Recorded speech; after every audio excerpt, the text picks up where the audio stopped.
Facebook থেকে শুরু করে হোয়াটসঅ্যাপ গ্রুপ, ভুয়া ওয়েবসাইট ও মোবাইল অ্যাপে নতুন বিনিয়োগ প্রতারণার ফাঁদ তৈরি হয়েছে অনলাইনে। অল্প সময়ে বড় মুনাফার প্রলোভন দেখিয়ে সাধারণ মানুষকে ফাঁদে ফেলছে একদল প্রতারক। গবেষণা সংস্থা ডিসমিস ল্যাবের সর্বশেষ প্রতিবেদনে এ তথ্য উঠে এসেছে। মঙ্গলবার এই প্রতিবেদনটি প্রকাশ করা হয়। প্রতিবেদন অনুযায়ী প্রতারক চক্র প্রথমে ফেসবুক বা ইনস্টাগ্রামে বিজ্ঞাপন দেয়। সেখানে বলা হয় অল্প টাকায় দ্রুত মোটা মুনাফা পাওয়া সম্ভব। বিজ্ঞাপনে সাড়া দিলে আগ্রহী ব্যক্তিকে একটি হোয়াটসঅ্যাপ গ্রুপে আনা হয়। সেখানে প্রতিদিন পোস্ট করা হয় বিশেষজ্ঞ বিশ্লেষণ, স্টক মার্কেট প্রশিক্ষণ ও লাভের নিশ্চয়তার মতো কন্টেন্ট। সাজানো প্রশংসাসূচক মন্তব্যও রাখা হয় গ্রুপে। এরপর ওই গ্রুপ থেকেই পাঠানো হয় নিবন্ধনের কোড ও লিঙ্ক।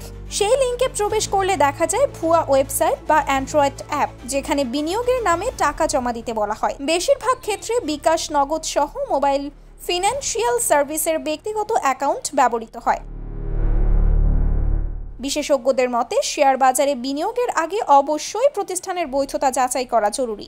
বিএসইসি অনুমোদিত ব্রোকারেজের বাইরে অন্য কারো কাছে টাকা বিনিয়োগ করা অত্যন্ত ঝুঁকিপূর্ণ।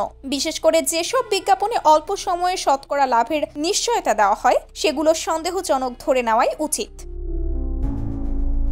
এছাড়া প্রতারকরা মোবাইল ফিনান্সিয়াল সার্ভিসের ব্যক্তিগত অ্যাকাউন্ট ব্যবহার করলেও সাধারণ মানুষকে সতর্ক থাকতে হবে, কারণ ব্যক্তিগত অ্যাকাউন্টে টাকা জমা দিলে প্রতারণা প্রমাণ করা কঠিন হয়ে যায় এবং আইনগত প্রতিকার পাওয়াও কঠিন হয়ে দাঁড়ায়। গবেষকরা সতর্ক করে বলেছেন, শেয়ার বাজারে নিয়ন্ত্রক সংস্থার কড়া নজরদারি এবং সামাজিক মাধ্যমে ভুয়া বিজ্ঞাপন শনাক্তের উদ্যোগ বাড়ানো না গেলে আরও অনেক মানুষ এই প্রতারণার শিকার হতে পারে।